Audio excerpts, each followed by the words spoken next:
In the fall of 1987, local news channel WSB-TV2 of Atlanta, Georgia, was attempting to fill a scheduling gap on their Sunday morning lineup. After a few solicitations by local business owners, they decided to allow the young Reverend Marilee Sachs to take the available hour to block to do a religious-themed show. Premiered October 18th, with little promotion. The show was standard religious fare and consisted of the Reverend sitting in a simple chair reading passages from the Bible to the camera and discussing their interpretation and significance to our modern day-to-day life. The show received a reasonable number of viewers and continued to be shown into early December. It was then that the studio began to receive extremely strange complaints from viewers of words of light with Reverend Mary Sachs. The calls are from women, and women only, who vaguely referred to uncomfortable feelings they had at very specific intervals during the program. They described feelings of nausea, back pain, dizziness, and blurred vision. These callers, for no discernible reason, were convinced that it was the viewing of this program that was causing these symptoms. It was later determined that after 3 weeks of complaints, that these feelings were happening at roughly 12-minute intervals or during the course of the program. The small studio staff checked all recording equipment, both audio and video, and found nothing faulty. When the Reverend was made aware of these incidents, he merely shrugged and stated cryptically that some can't handle the voice of God. The head of the studio, at a loss to explain the cause of these complaints, decided to continue running the program. By February, viewership had dropped sharply, and it was decided to pull the plug on the show. The studio head figured it would be more prudent to spend as much time as possible on the news story that had the other two local news networks abuzz, the miscarriage epidemic. Starting somewhere in November, the number of healthy pregnant women miscarrying in Atlanta metropolitan area had reached over 300. The CDC could find no discernible cause for this terrifying occurrence.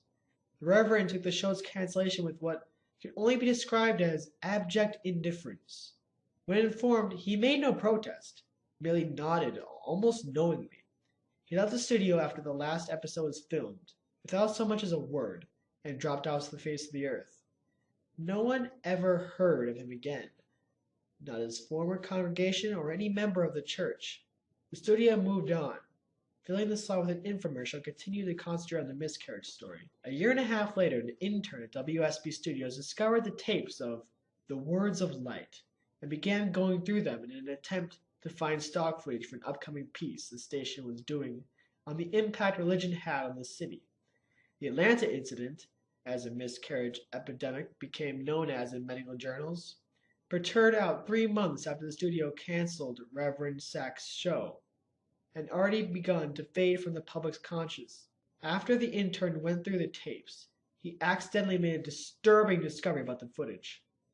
While attempting to stop one recording at 10 minutes, 45 seconds, he mistakenly jammed the fast-forward button down. While the footage whizzed by, he attempted to pry up the button with a screwdriver. Just as he succeeded, the tape stopped at 32 minutes, 1 second. The intern actually fell out of his chair when he looked up at what was frozen on the screen. The image of a badly decomposed, severed head filled up the entire frame. After he collected himself, he moved the film back a few frames, then forwarded it and realized that his mind was not playing tricks on him. He began going through the rest of the recording and soon discovered that at exactly 12-minute intervals, the image would appear for one frame. Thinking it was some practical joke played on the new guy, he presented it to one of the film technicians, ready to be mocked. The technician was just as puzzled as him. No one had touched the footage since the cancellation of the show. After the studio had closed for the night, the intern convinced the tech to help him go through the tapes of The Words of Light. They discovered that every single episode had the same horrifying anomaly. They also realized that as the show progressed, the image had become more disgusting as maggots began to eat away at the bones, and loose flesh and pieces of hair and skin seemed to have fallen off exponentially. The tech made clear to the intern that what they were seeing was technically impossible, since the film itself showed absolutely no signs of splicing, and he himself had been at every filming of the show and knew of no time when this image could have been inserted into the frame. All of this was presented to the studio head, who, fearing some kind of backlash over allowing this to get on the air, ordered all tapes destroyed. He told the intern and tech that he had no interest in knowing who did it at this point, only that covering their collective asses is all that's important now. He demanded that they mention this to no one. The tech easily moved on, remembering this incident as a darkly funny, personal anecdote. But the intern wouldn't let it go. He made copies of as many tapes as he could before they were wiped out, and took them to see if he could find anything else in them that might point out who did this or why they would. A week later, he attempted to rope the tech into helping him again, saying that he believed he had discovered something even more disturbing than the images themselves. When the single frames were edited together in chronological order, the head's mouth appeared to be moving, as if trying to form words. The tech, fearing for his job, told him to get rid of these copies and to not talk about it again. A week later, police responded to a 911 call made by an elderly woman in one of the Atlanta suburbs at dusk. She had heard horrible noises coming from the next-door neighbor's house, where a young couple lived. She told the emergency responder that the wife was pregnant and that she was terrified that something had happened. When the officers arrived at the scene 20 minutes later, they found no lights on the windows and the front door ajar.